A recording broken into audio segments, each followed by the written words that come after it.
it's time to get started. I'm going to call to order the oldest Lions Club in the world. And Rudy, would you do me the honor of leading the Pledge of Allegiance and the pledge to the Texas flag? I'll be happy to. Great. If you can stand, let's stand and say the pledge. All right, give me a second here. Oh.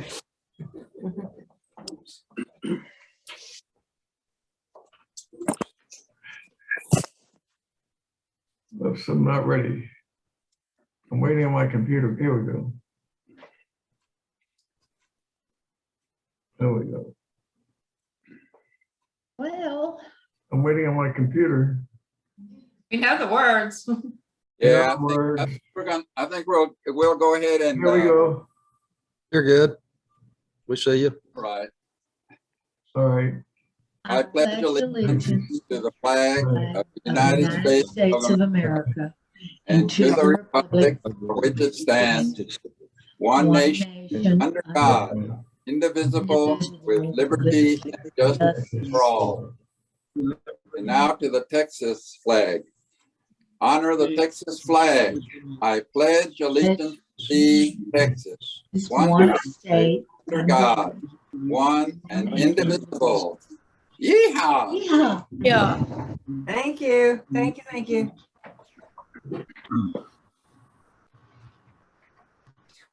Okay, we've got some birthdays this week. In fact, we have a birthday today. Susan Gallagher's birthday is today. I don't see Susan here. She's probably out having a good time somewhere, I hope. Greg Hamilton's is tomorrow, January the 21st. And David Mann's is January the 26th. So if you see any of these people, wish them a happy birthday. If we see any people, we'll wish them happy birthday. Wish them a happy birthday. Right, right. And they will really appreciate it. Okay. And this is where we usually introduce our guests. I know we're going to introduce a speaker later as a guest. Do we have any other guests here that need to be introduced? Okay, great. All right, then we're going to move on. We have quite a few announcements and things to discuss. And then some of these items are going to be discussed more in our board meeting, which follows this. Anybody, you're all welcome to attend the board meeting and give us your input. We wouldn't be able to vote on some of the issues if you're not a board member, but you're all you're all invited to attend right after this meeting. Okay, the first thing I wanted to just mention is casino night. Please remember to tell people that the date has changed. Remember, it's the February the 25th, and tell them that they need to be fully vaccinated, and we will ask to see a copy of their vaccination, or they need to show a negative test within the last 3 days, and masks will be required.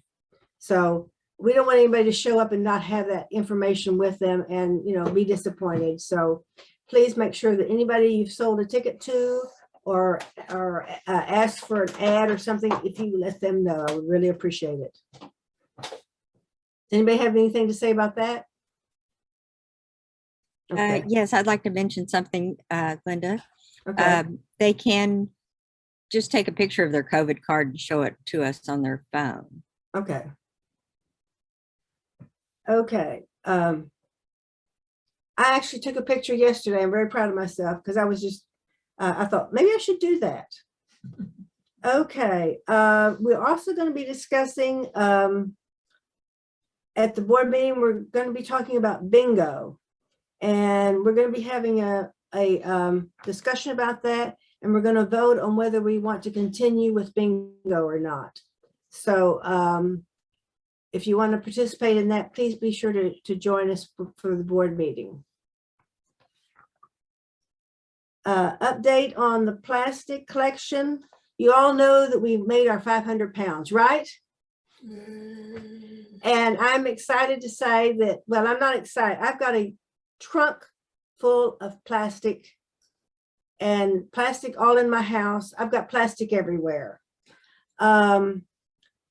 Liz Baumgarten from the South Austin Lions Club is going to come by and pick up my plastic tomorrow. The South Austin Lions Club has gotten excited and they want to do this project. So she's gonna, I told her, we've got a really good start for you. You wouldn't believe how much plastic I have. It's everywhere. So I've got a good start for them and they're going to do the bench project. I don't know when I've had anybody so excited, a group of people so excited about, just say about the project, and everybody wants to continue. Yes, Chuck.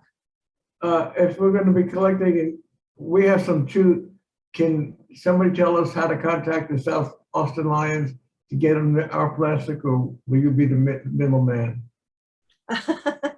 Okay, I will be, well, I can get you that information, Chuck. Yeah, let me get you that information, and then you can contact her and make arrangements about seeing if she'll come pick it up, or we have to figure out how to get all this to help South Austin because they're really excited about it. And this is, one of the things we've been wanting to do is engage more with other Lions Club. And I think this is a good start to that engagement. And I'm excited about that. Okay.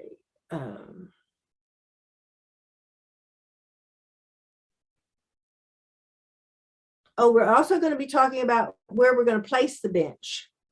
So, talking about the plastic, we're going to talk about where we're going to place the bench and discuss that a little more. And then I wanted to remind you that we're having a midwinter conference in Hutto. It's next Saturday. And what they have asked us to do is, for those who are going, I know Robert and I are going. Ann, are you going? Okay.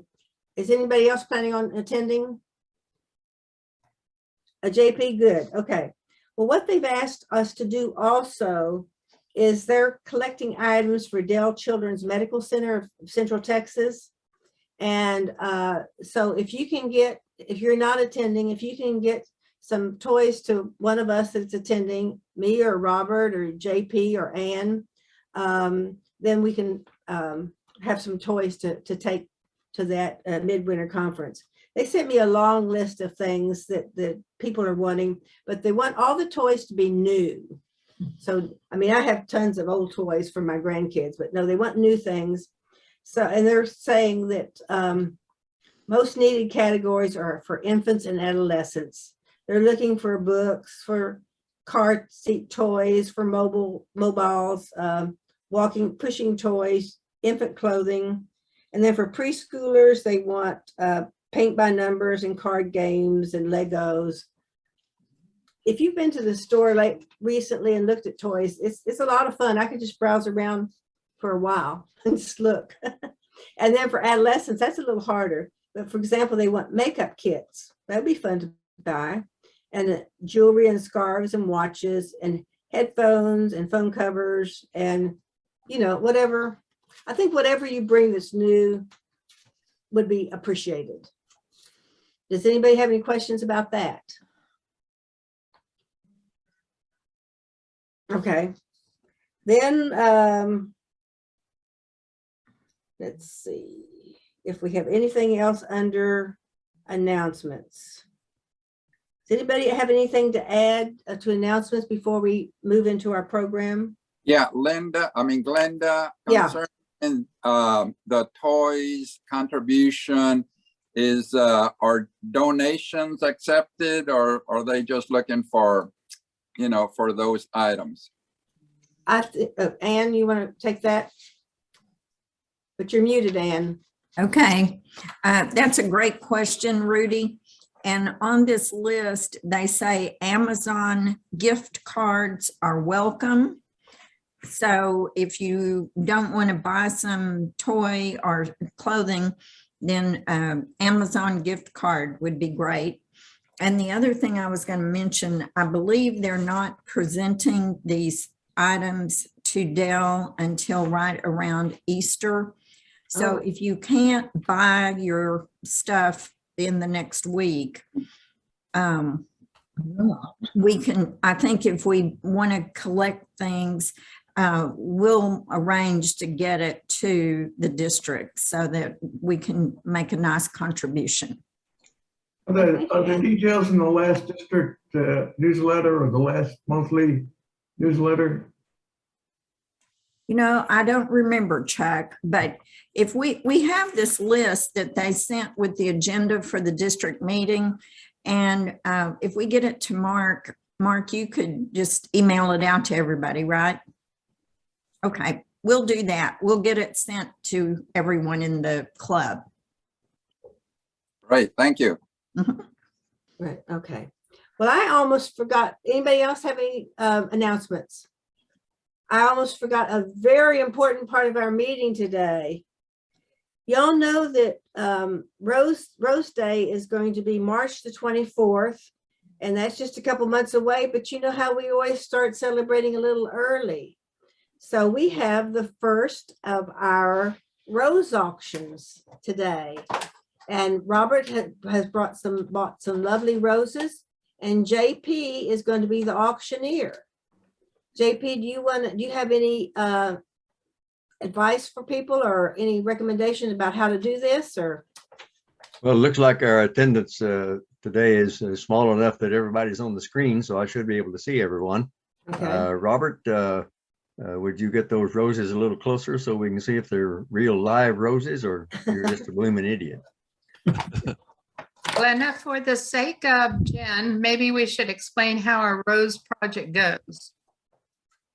Okay, Robert, I will See defer those? that back to you for the explanation then. Okay. Yeah, explain how- what we do for our Rose project, and most everybody probably knows, but the new members, we purchase a quantity of roses from a wholesaler. We package them up into a dozen roses in that container that you just saw, and we market those. This year we're going to be marketing them for $27 a dozen.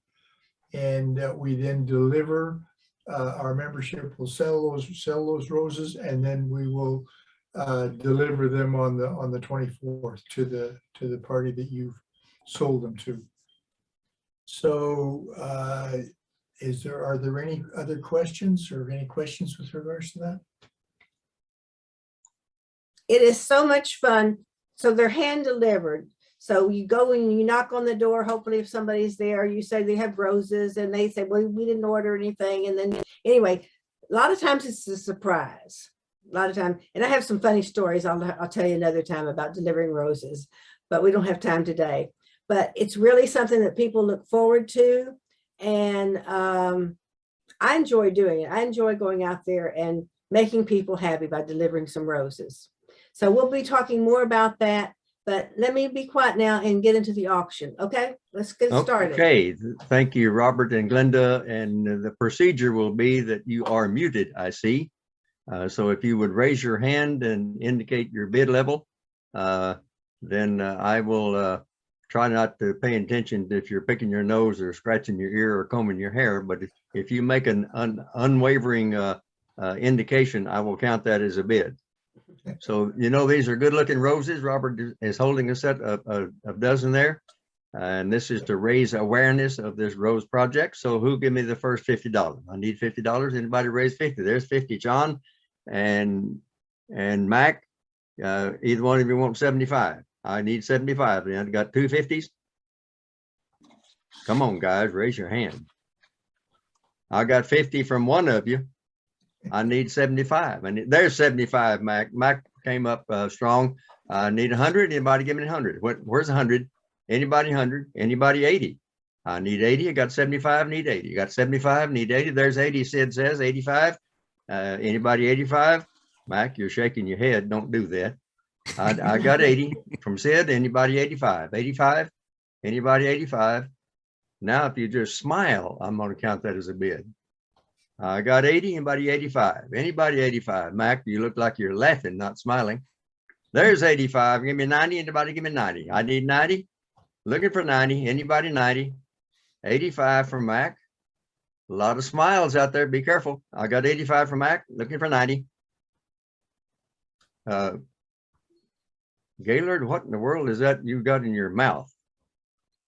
That's not a bid, I can tell. I got 85 from Mac. I got 85 from Mac, and you had 90 from Sid. I got 90 from Sid, 95, Mac. Oh, wow. 95, Mac. Got 90 from Sid. 95.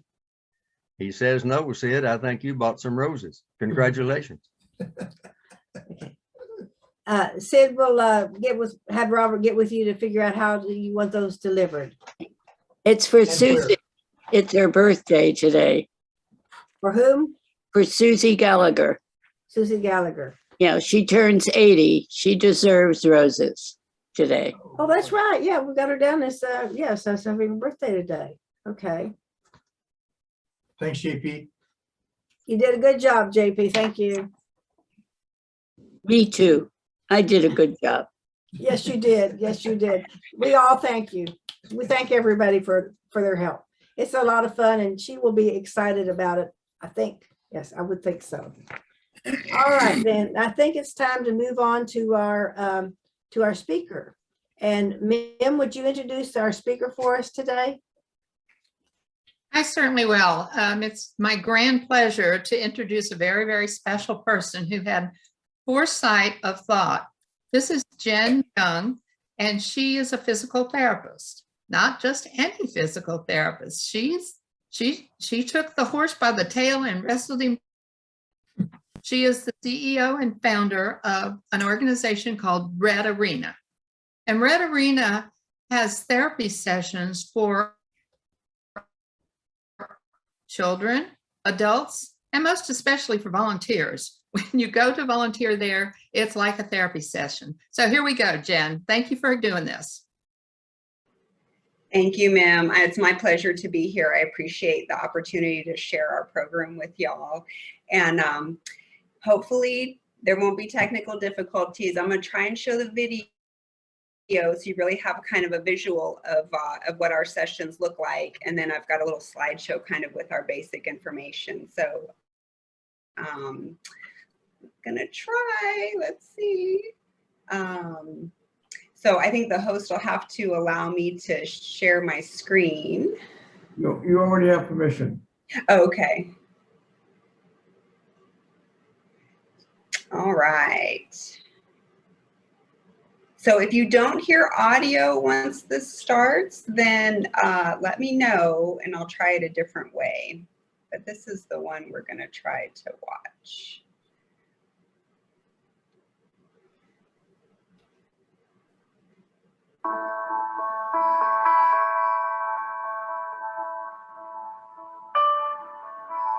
Is the sound working?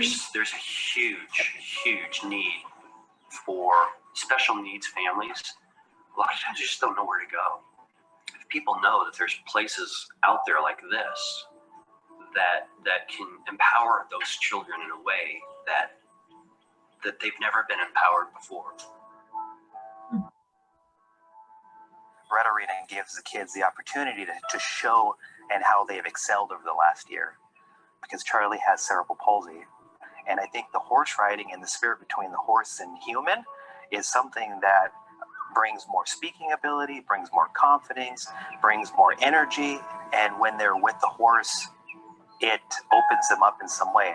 And so when Charlie's reading to the horse, I've noticed his reading really has kicked into a new level where it went from, normal below chapter books to main chapter books. He's reading really fast.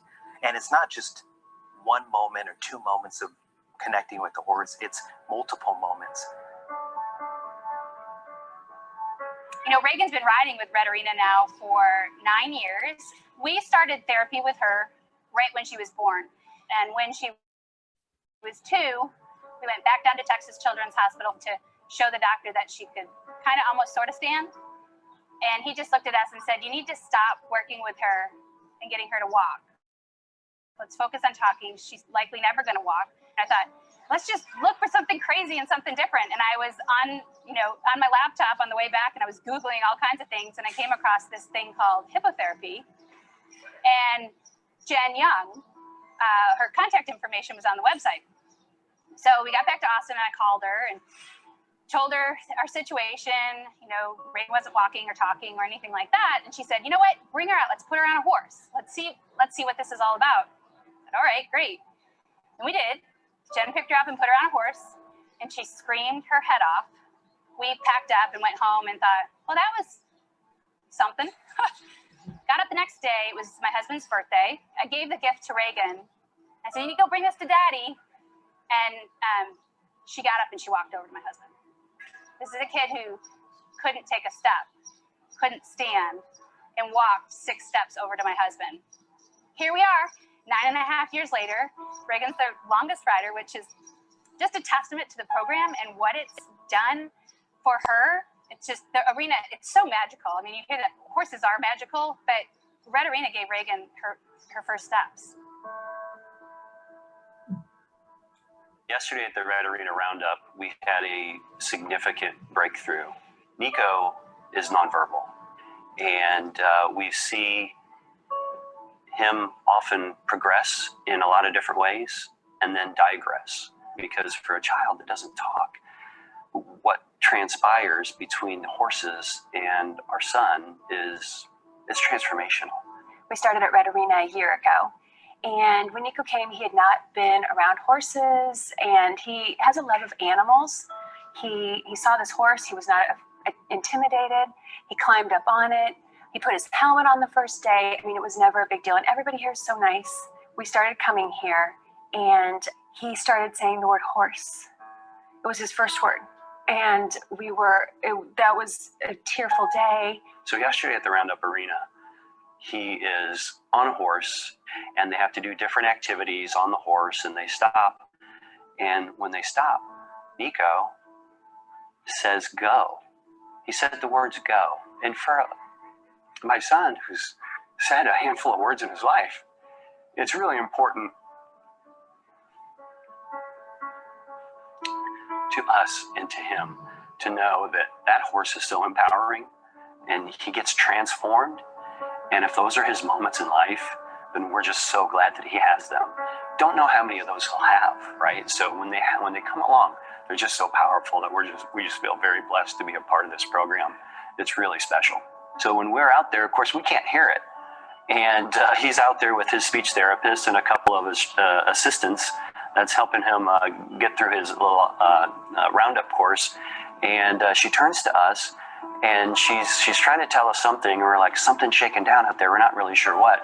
I could see out there as I was taping it with my iPad that everybody was up in arms and I couldn't figure out what happened. I was trying to get them to tell me what, and she kept saying, like, he said something, and I could tell she was crying and she couldn't wait to get back around to us. And we were ecstatic because essentially it's his second word, and it all came from horse therapy. Of course, when the team comes back and Nico comes off the horse, she's in tears, and she explains to us that he said, go. And I lose it as a proud father that hears his son talking for the few times in his life. And we know it's because of the Red Arena and the horses that have come into his life. And for that, we couldn't be any more thankful.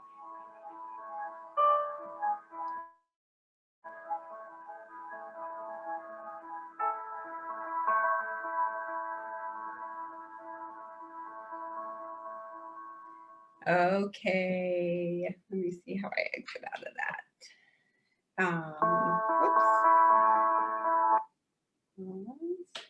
Exit. Okay. All right, did everyone get their tissues out? I should have prefaced it with that, I guess.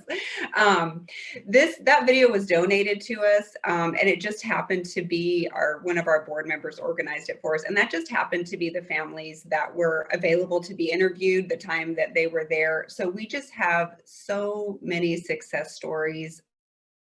And that's what hooked me on using horses as a therapy tool. I was a pediatric therapist, so work with kids. It's really challenging with kids. You've really got to, trick them into wanting to do their exercises. It's hard work, and it's not fair that their siblings and their friends can run around and do things and they can't do it. And they're going to therapies, sometimes 5 days a week. And it's hard work. And so, when they are on the horse, they are working so hard. Their body works so hard, but they love it. They enjoy it. So not only as their physical therapist do I get to improve their strength, balance, coordination, all those things I want to work on for them physically, but we see communication, self-esteem, confidence. It's just, we're able to really address the whole developing child and set them up to be successful in what is going to be a very challenging world for them. So that's what hooked me on it. And let's see, I have a little slideshow here. Let me try sharing it again. PowerPoint, share that. Okay, I'm not great on this either, but let's play from the beginning.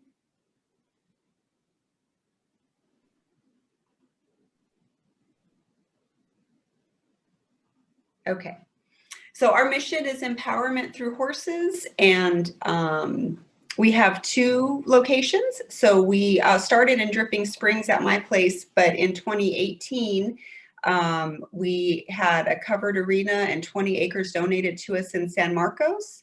It's just behind the outlet mall off of I-35. It's a phenomenal location, and it was a therapeutic riding center for 30 years. It just wasn't very successful. So they were shutting down, and as part of their liquidation, they donated the entire facility to us, which was an amazing gift. And so we very quickly raised some money. We remodeled it, made it wheelchair accessible, and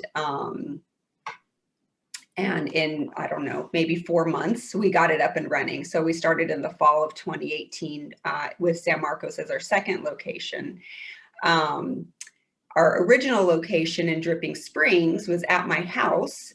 That's where I started it, just as a little side gig. I would see kids at home one day through my private company, and then I would get them on the horse one day. And so just a few kids, and it just kept growing and growing. And very quickly, so that was in 2008 when we started at my house, we outgrew my place, and we're looking for an expansion out here in Dripping Springs where the nonprofit could own the land, and we could build a covered arena. So we worked for years and years.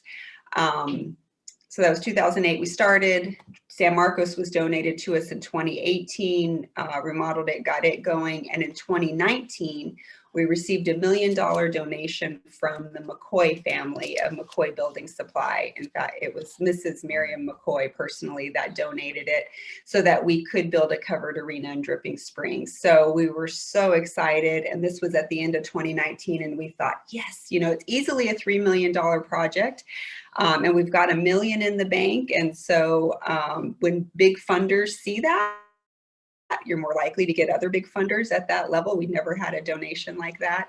So we were so excited, and then the shutdown happened, and all the funders that we thought would, you know, come through shifted focus, and, you know, everything was just turned upside down. So we decided during that time, our board decided that we were going to go ahead and purchase the land and start. We had enough money to buy 24 acres and build the metal structure for the arena, and that we would just get started with it. It would be better than what we had at my house, because we had no cover. Every time it rains or, you know, inclement weather, we have to cancel sessions. And so we would just do that, and we would just piece it together as we went.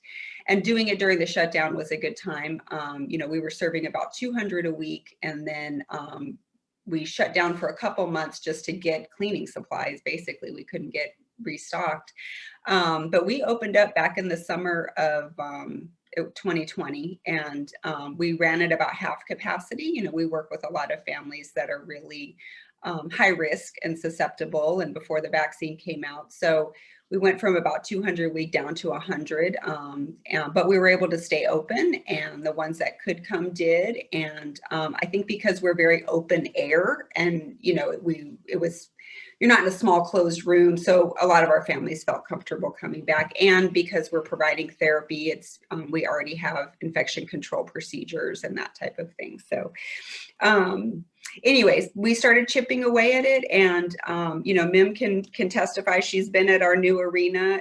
As we started going, our subcontractors would get their you know, their suppliers to donate things. We got volunteers to do things. We hit a couple of grants that were very specific to capital and capacity building. So we're very fortunate. So we're still, we're not complete with the Dripping Springs Arena build, but we have enough done that we were able to start sessions there this fall. And I'm so excited that we don't have to cancel every time it rains. So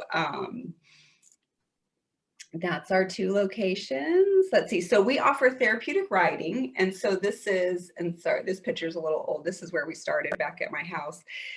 So the goal of our therapeutic riding is, it's a riding lesson. We do individual ones, and we serve children from 2 years old. And I think our oldest rider is in their 80s. So we span the whole age range. But the goal of the lessons is learning to ride as independently as possible. Some of our riders might always need a horse handler. You can see there's someone leading the horse there. Some need a handler and someone walking next to them for balancing, but they're working on learning to ride. And pardon me, Jen. Yes, sir. We're not seeing any, I'm not seeing anything but your main first slide. Are you trying to advance through the slides? Oh, I was still talking on this one. So it should be the one that says therapeutic riding lessons. No, we're not, we're seeing empowerment through horses. Oh, okay. That's all I'm seeing anyway. Gotcha. Okay. Stop share. Let me try sharing it again. I wonder if I'm going to have to do it for each one.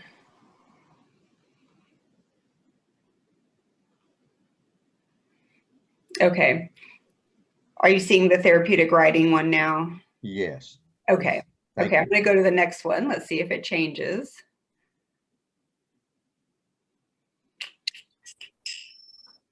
Seeing a history screen now. Perfect. Okay. Okay. Thank you for letting me know. Yeah. And so I talked about this a little bit already, but what I love this picture here, in the video, Reagan's mom was referencing that when she came to ride for her first time, she screamed her head off. This is Reagan. When she first started, she was 2 years old here. And her parents were told she would never walk. And when she came, though, she was taking some steps, holding their hands. And I thought, did they say never, or, you know, just maybe not? But it was really magical at that time that she came, because they needed a miracle. She got on the horse. Her body felt what it was supposed to do. When the horse walks, it shifts your pelvis in the 3 dimensions that we need for walking. And then your core engages on top of that. So the dynamic motion helps lay pathways for what your body should be doing with walking. And it was just perfect timing. Her body just needed to feel it. And she took off with walking right afterwards. And so it really gave their family the boost that they needed. And for me personally, this was when I really, before we even became a nonprofit, I was just starting. That horse, that white horse there, Bo, was my first horse. I was doing it at a loss because I had no help with the, you know, it wasn't a nonprofit, so there was no help with it. The day that she rode, her first day, that horse colicked, and I actually had to put him down. And it was terrible. It still makes me, it gets me every time. So I was at a crossroads that day. Is this something I continue to do? It was terribly expensive. Horses, I had no idea what I was doing. You know, anyways, I thought, you know, this is the sign that I should not be doing this. It's too much work. It's too much expense. And so I had pretty much decided when that happened that I probably wasn't going to continue using horses as what I was doing in therapy. And that's when I called Reagan's mom. And then she told me that Reagan started walking. And I said, okay, I guess this is what we're doing. So that's really how it started. I owe a lot to that sweet girl and her family, and they've been big supporters of us. Okay, so it should be going to physical, occupational, and speech therapy tab. Perfect. So we do therapies on the horse, and that's where it started. And so what we're doing is specifically working on therapy goals, strength, balance, and coordination. So it looks like riding, except they're on the red pad. And we do a lot of position changes. So we ride sideways, backwards, hands and knees, so we can strengthen different muscle groups, do different motor activities. And kind of give them heavy work and balance and all of that. And some kids that I've started years and years ago, we're still doing the therapies. They'll always need a therapist with them because they're so limited with their mobility, and they need us to, really help them. But it's an activity that they love, and it is their special activity that they do. So all the physical benefits, sensory benefits, and then as you heard in the video, kids with autism and things like that, it's super beneficial. Being on the horse is such a sensory experience. It helps really calm and organize their body on the sensory side. So our kids with autism who are so overstimulated by the world, they just kind of become centered, and you see them like they'll make eye contact, and they're so motivated. The movement is giving their body so much of what they need. They are really motivated to communicate, and they'll communicate to their horse with a pat, and then we'll use words, or we'll use picture boards or a computer. And then they'll communicate with their team as well. And so again, just super effective to on the therapy side using the horses. So we talked about this. You see, I've got him in tall kneeling here on the horse. So it's the same exercises that I would do on a therapy ball in a room, but I've got this dynamic surface to work on, and they're excited and they love doing it. And then we see a lot of, confidence and self-esteem is kind of the biggest byproducts that we love to see at the end. We have a reading program. We really started it as when we did our first strategic plan as the nonprofit and did focus groups. What we learned from our families was having more sibling support programs. So, the siblings get dragged along to all the therapies, and for some, it can be pretty taxing, the amount of time and investment that we're going to therapies, and then especially the younger siblings get stuck. So we were trying to think, okay, what are some things, how can we use our resources to offer more support to our families? And so we started a reading program. They can come and read to the horses. It's open to anyone in the community. And we're very fortunate that several of our instructors are also teachers and reading specialists. So that all worked well, because if we are struggling with reading or comprehension, or I don't even know all the words for it, but they can come and read aloud to the horse, and the horse just listens. They're not judging them. They are excited to come see the horse. We do it a lot with the miniature horses as well, and then they can brush the mini horse after they read. And so we've had some wonderful success with that, with kids who are really struggling in school, got a great confidence boost by coming out and read to the horses. And then, like I said, some of our participants do it, and then some are. What was the name of the place in Arizona that we took Beth to? I don't remember anymore. Okay. Winslow or Winchester or something. So we also have a job training program, and another program that we developed because for the horses we have, for the riding programs, the therapy riding programs and the job training riding, the horses have a limited time that they can work. So our horses work a maximum of 3 hours a day, and we have a 4-day work week. And so it limits the number of riders we can serve. So as we were beginning to have a wait list, we tried, again, figure out what is another way we can maximize what we have. And so we started a job training program really geared towards our young adults that have graduated high school. And out here in this community, once you graduate high school, there's not a lot of programs, day programs to keep you engaged. And so it's great. They come out and for 1 or 2 hours, grooming the horses, cleaning stalls, filling hay bags, sweeping. But we try to give them tools that they can use in any job setting and set them up for success. So they need to come in and check the schedule, put on their name tag. They have a task list. They need to work as a team. So we try to instill all of that. And then what we found as a byproduct of this is that we were seeing really good engagement with fitness, because young adults with disabilities tend to be mobile, sometimes difficult to motivate, and so start to see some obesity issues setting in secondary to their diagnosis. But when they come out and they're working in the barn, or they're taking the mini horses for a walk, they're getting exercise as well. And so we have a little, what we do is then it build on their endurance. So how much we track, how much activity they're doing during their work, and then just try to increase that every week so that we're getting some good physical activity. A big part of the new build that we're doing is expanding this job training program. So we've added space for a gift shop and a classroom.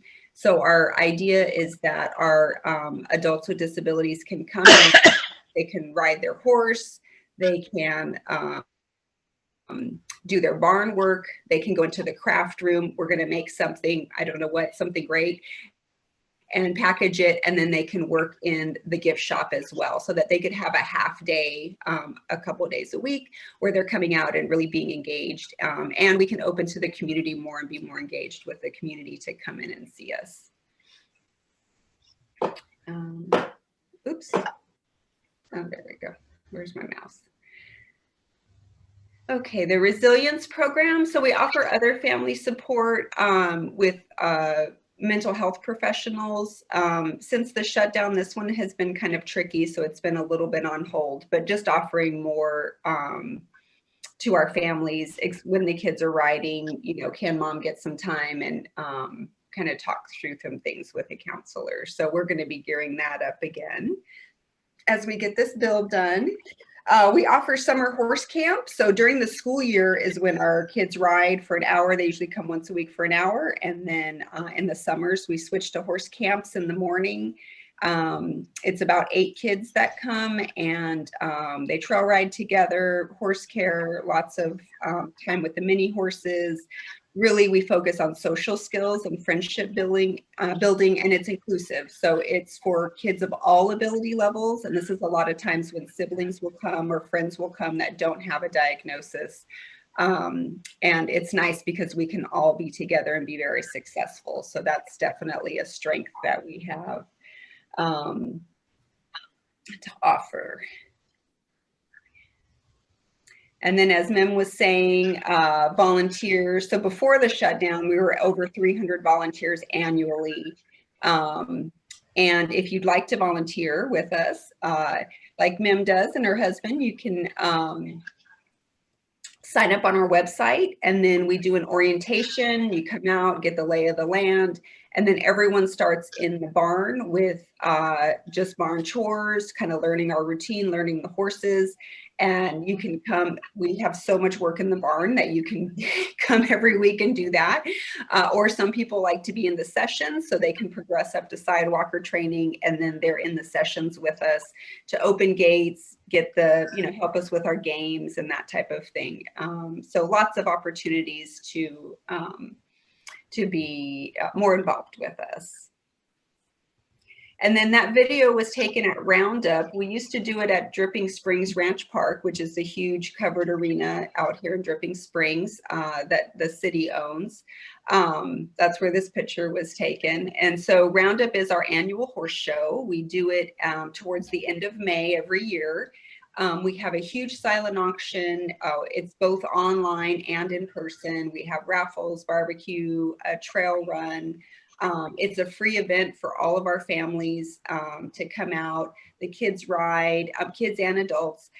They ride in some kind of fun little race thing, and then they do a trail obstacle course. And then get their ribbons, and it's definitely our favorite day of the year. We usually have an Amazon gift card that we raffle off that one of our board members donates. But you can see that smile there and her blue ribbon, and it's just a really fun. Let's see. And it doesn't look like these are advancing.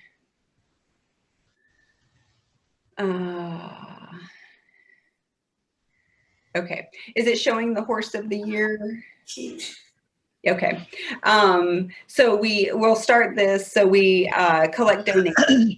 So you can vote for your favorite horse, and the horse of the year gets carrot bouquet, the flower stash, and bragging rights for the year. And so all the donations we do for that go to horse care. And so that's always a fun thing. The kids get really excited, you know, for see if their horse has won. And then just at our event, we have other little things you can, you know, buy. We get flowers donated. You can buy them for your loved one, or we get carrot bouquets. You can buy one to give to your favorite horse, and write them a sweet message. Oh, I thought I had another slide in here. I think I got it mixed up. No. Okay. So Roundup is, for us this year, it's going to be May 21st and 20th and 21st. That Friday night is kind of a more adult themed. So we've got free tastings from Dripping Springs Distilling. They do a signature drink, and you can come and grab a drink and shop the silent auction. And then we'll have some of our adult riders competing in the horse show, so you can see our facility and see them riding. We have free appetizers as well. So it's a nice little evening out on Friday. And then Saturday is more family day.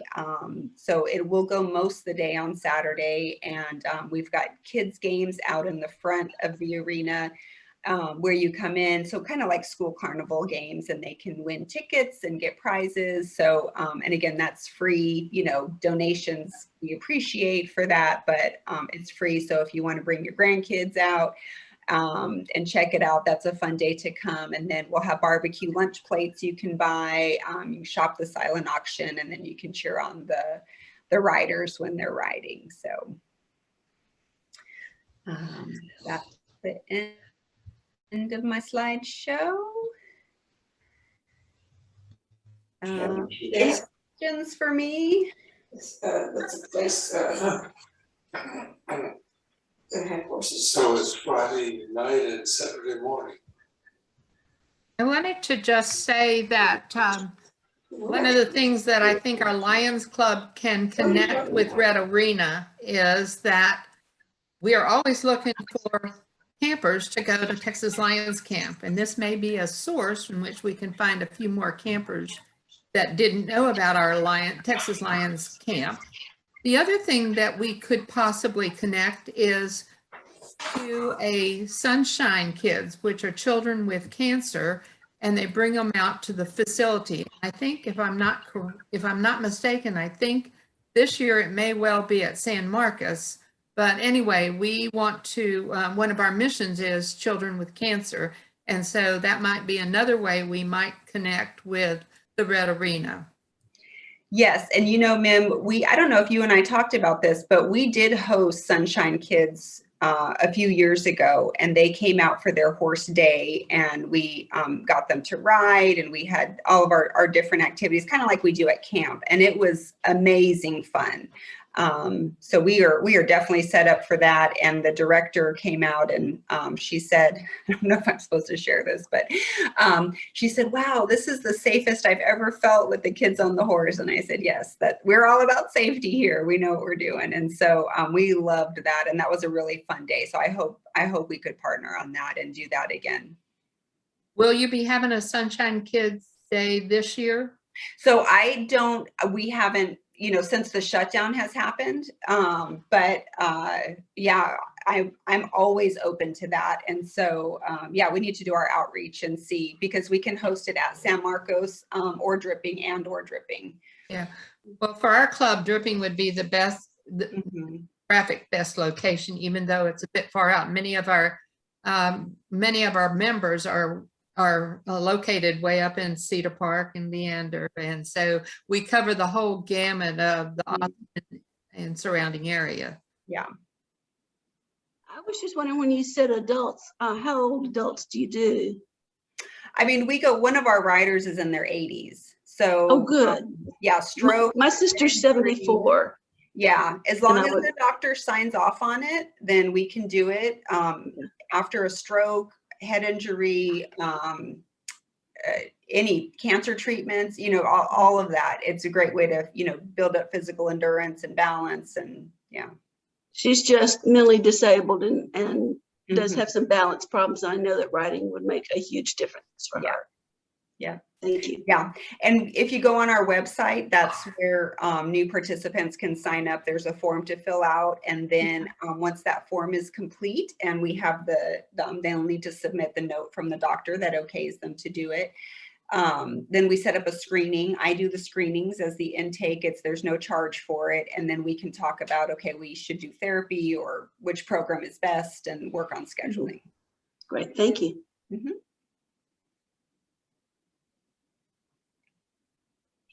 Brent, this is Gaylord Armstrong. I'm on Deborah Tucker's computer. Bottom line, how do you choose the horses, which obviously have to be somewhat patient, and how do you train the horses? Yeah, that's a great question. So when I first started, because I didn't know anything, I just took donated horses, and that was not the right thing to do. So we learned through time. The therapy horses tend to be small draft horses. So they're really strong, but they're not really tall. And these are Haflingers and Fjords. They're bred to pull a plow and stand. And that's exactly what we need them to do. Carry heavy weight and stand around while we do our therapies. So we actually write a lot of grants and specifically look for those breeds to purchase them so that we own them, and we can purchase them young. Around 5 or 6 years old, which is really young for a horse. But those breeds are just such calm temperaments that they work out really well. So we have a screening process. We have a probationary period. They have to already come with the right temperament, and then we can figure that out very quickly. And then if they have the right temperament, then we just work them in, and we get on them, we do all the crazy positions, we scream, we throw balls off their heads, we throw buckets at their feet. And if they can tolerate it, then they've made the cut. And if they're stumbling on one of those things, we'll back off, give them some time, work them up to it, see if we can work them through it. We want our horses to love this job because once they do love it, we have them for a long time, and we have really good longevity with our horses. Now the lesson horses, they tend to be a little bit older, typically a quarter horse. Works well for us. Again, they're just more kind of sturdy, durable. And several of our lesson horses are on free lease to us. So they have owners that either did horse shows with them or they were their trail horse. So they've kind of been there, done that. They were their kid's horse that grew up showing, and then their kid went to college, but they love their horse and they want to keep it, but no one's riding it.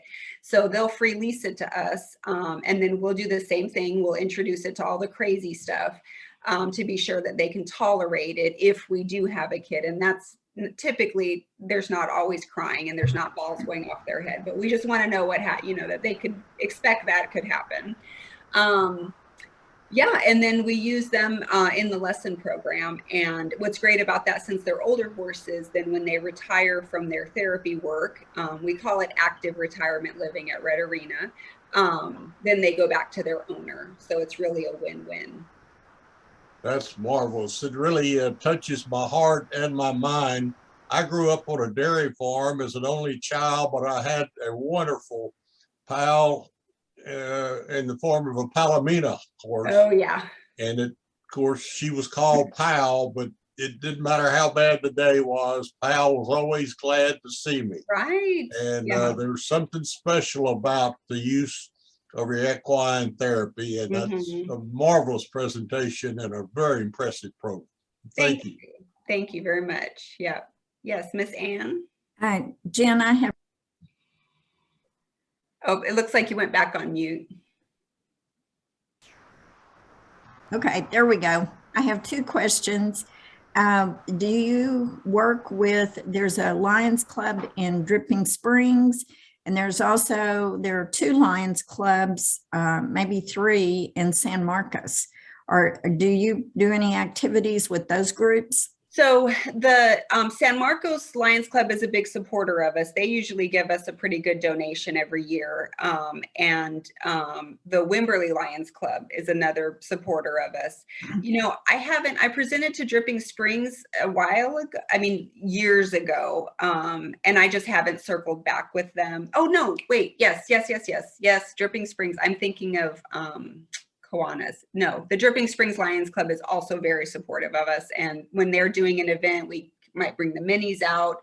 You know, they do the Mercer on and they donate to us every year as well. So yes, thank you. We do have good support with them. Okay. And then my other question, the children that are getting therapy on the horses, is that covered by insurance? Are most of the clients have some type of insurance coverage, or what's the breakdown on the finances, I guess? Yeah, so we have quite a few. I would say we're probably divided out into about thirds. So a third of our participants have state funding that specifically covers this type of program. And so we have contracts with agencies through the state that will pay for them to do it because it's the state and it's very cumbersome, but it does pay. So we jump all the hoops to do that. And then about a third can afford to pay for it. We try to keep our rates very low, so it's not a burden on families. Although with the shutdown, we did have to have our first rate increase. But our families that can afford to pay for it do. And then if they cannot afford it, we have a scholarship process where they can apply and either go from full funding to, 25, 50, 75%, ranges. So tiered, I guess, levels. So they can apply. It's a very simple application and they just have to submit their tax return and then our scholarship committee reviews it.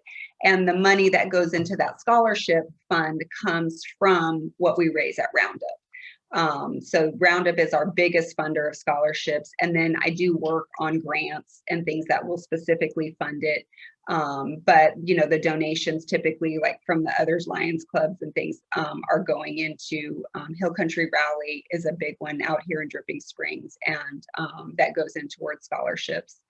So very fortunate, so far if we've never had to turn anyone away who couldn't afford it. So yeah, somehow we always find the funds and it works out. Well, thank you. It's very impressive. Thank you. Roberto has a question. Yes, sir. Roberto, you're muted. Okay. You talked about adults and teenagers.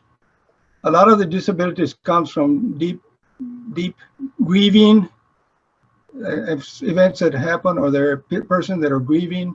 Mm-hmm. Do you have a program that goes through that, help them go through the grieving process? So we used to have a full-time counselor with us, and then what we found with the counseling that's needed for trauma and grief is they need a lot of privacy and separation. So she is actually went and started her own program in Wimberley. So there are counselors that specifically are for trauma and grief and work with the horses. It's wonderful. It's a great way to open up communication. And again, that whole gamut of mental health struggles, anxiety, all of that stuff is addressed so nicely. And those type of programs, they don't ride the horse. They're just with the horse on the ground, like, grooming them, walking them, that type of thing. And the horse is such great biofeedback. If you come in with anger and aggression, horses will move away. They feel that energy. That's how the herd works. They follow energy. And so it helps teach you how to adjust your emotions and arousal. And so that horse will be with you. So we don't do that part anymore just because the spacing of it didn't work, and they really need privacy and separation. In our program, we've got 60 people in and out of there in the day, and it's crazy.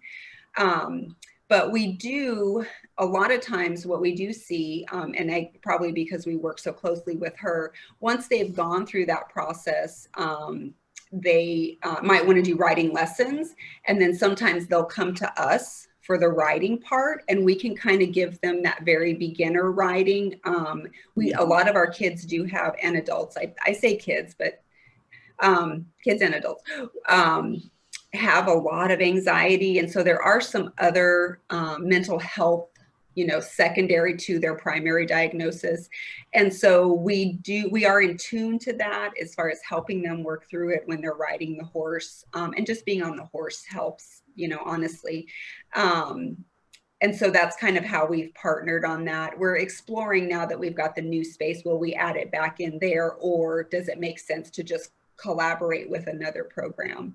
But the equine assisted mental health is amazing, the breakthroughs that they have with that. So I think it's another great avenue if you know someone that's needing that. Well, and that's what I'm saying, how you partner with them. That was one question.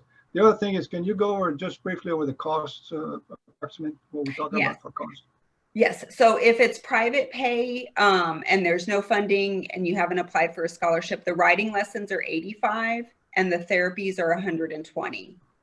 And so if that's out of, range for a variety of reasons, we don't just look at income, but, are there extenuating circumstances? Do you have a stack of medical bills that, are outrageous and your insurance doesn't cover your other therapies and things? All that goes into consideration.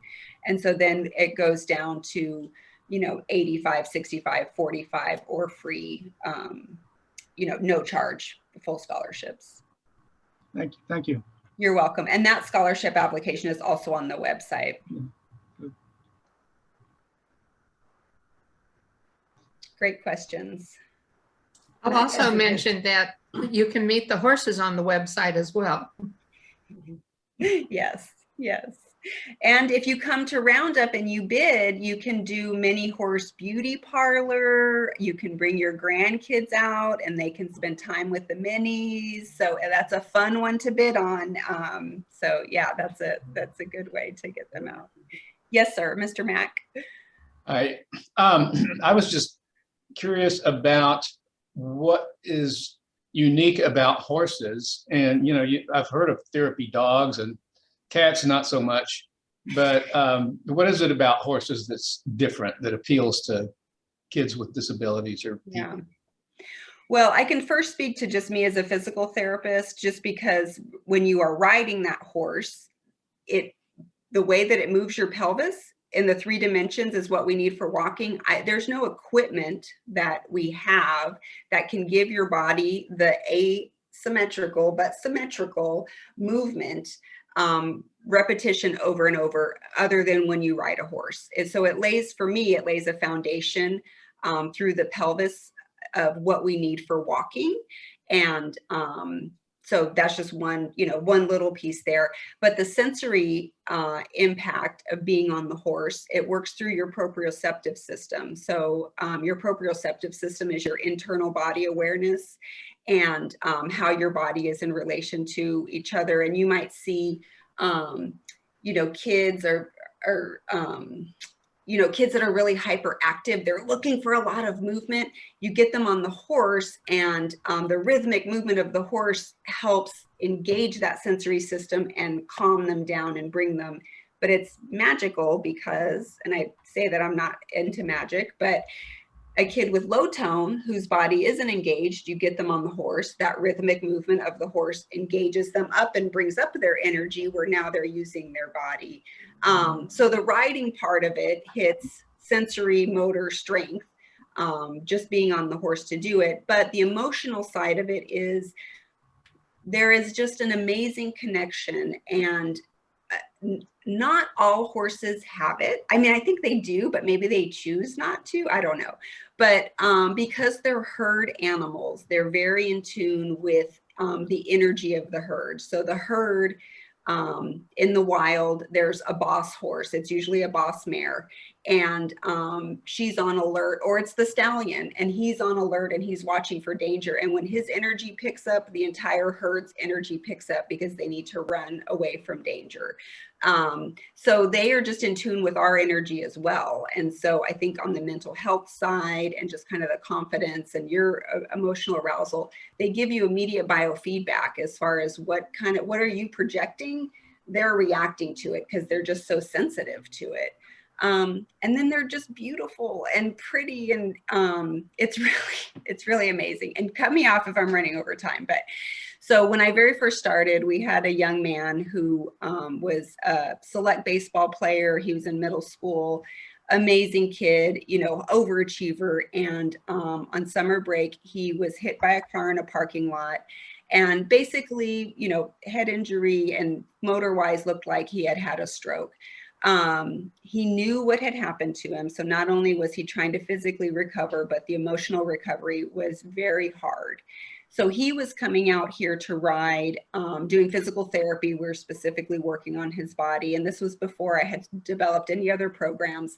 So it would rain, we couldn't ride the horse, and his mom would say, please, please, can he just come out and brush Dolly? So Dolly was the horse that he rode, and she was the most cankerous, mean mare that we've ever had. So when we would try to brush her, she would bite us. She would kick at us. She was terrible. And again, this was early on before I weeded out these behaviors.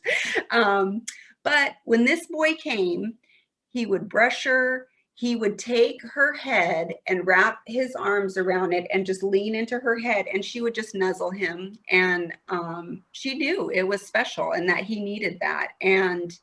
But if one of us tried to do that, she'd bite us. And so I don't know why, how that is, but there is a special connection. And our horses do know the difference between us working them, riding them, you know, whatever we're doing with them, and when it's their kiddo, and that they are going to take care of that kid and protect them and, you know, be sweet with them, and they sniff them longer. And yeah, I don't know how they know, but it's a really neat thing to see. Folks, it looks like we've run out of time. This has been very, very interesting. We thank you so very much. And I know we could stay here another 15 or 20 more minutes, but it's just really wonderful. Well, again, thank you for the invite. I appreciate it. And I hope, you know, check out our website, follow us on Facebook, come and see us at Roundup. And I'm sure I'm looking forward to some of those things. Yes, absolutely. Yeah, absolutely. thank you. Okay. And I think I'm going to need your help with the introduction of next week's program, because Okay. I think this is hard to believe, but I think I might have made a mistake. I have next week's program is Antonelli's, and that is incorrect, correct? That's correct. It is incorrect. That's correct. It's incorrect. We are going to try to get Antonelli's later, but Mac and I decided it might be better in person. Right. We're hoping for some samples, so we're going to wait. But anyway, That was actually your idea, Ann. I'll give you credit for that. well, now I feel pressured to deliver. Anyway, we had a zone virtual Lions open house on January the 13th. And one of the participants is going to be our speaker next week. Glenda was very impressed with her organization. I think we all were. And Glenda invited her to speak to our group. And so when we had this opening, it was perfect. Her name is Sarah Hale, Hale, and she's with an organization called Austin Angels. And they work with children and families in foster care. And I don't know if you saw the recent article in the Statesman, but I'm very eager to learn more about the foster care system. And it sounds like that organization, it is a national organization, and this is the Austin chapter of it. I think we will learn a lot about foster care that we probably don't know, as well as what she's doing to try to help improve the life of the children who end up in that situation. Thank you, Ann. Really, really appreciate it. I'm looking forward to that next week also. Well, folks, it's time to adjourn. Remember, I'm going to give y'all about 5 minutes before we go into the board meeting. So all of you are invited to attend our board meeting, and any input that you want to give us would be very welcome.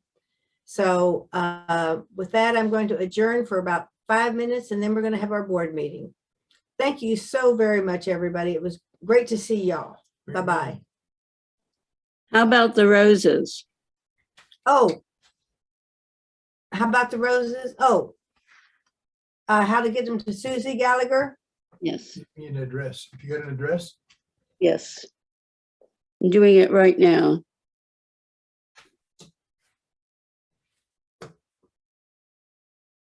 Susie Gallagher. Gallagher. Okay, 8730 North Mopac, apartment 101. Will she be likely be there? I'm gonna call her now. Give me a phone number when you got the. During the board meeting, I'll tell you. Austin, Texas, 78759. We'll slow that down a little bit. 78759. Yeah, I don't know where she is. I think she's in exercise class right now, Okay. but I will contact her right now. If you give me a call, I'll help you with the directions. Okay. Okay, great. All right. Okay, 5 minutes, people, before we go into our board meeting. We have to have that break. We're not gonna be able to last. Yeah. Susie, are you? Everybody go powder your nose. Guys, I don't know what you do. I'm going to go powder my nose.